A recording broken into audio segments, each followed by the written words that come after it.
মোটরসাইকেলটা কেন রাখলো? Auto number করে দাও। এই রাস্তাটা ছেড়ে দাঁড়ান, এই রাস্তাটা ছেড়ে দাঁড়ান।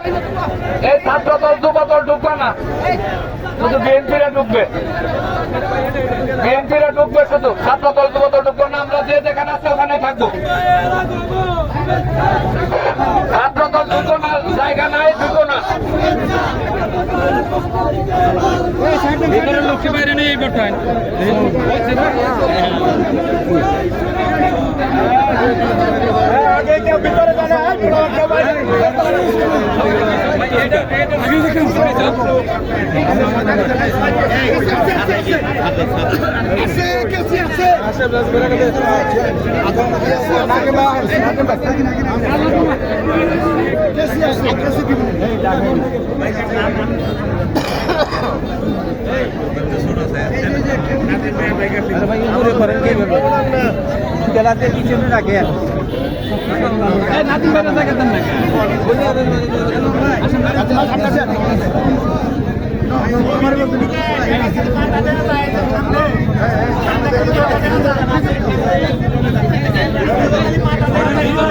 পিছাই দাঁড়ান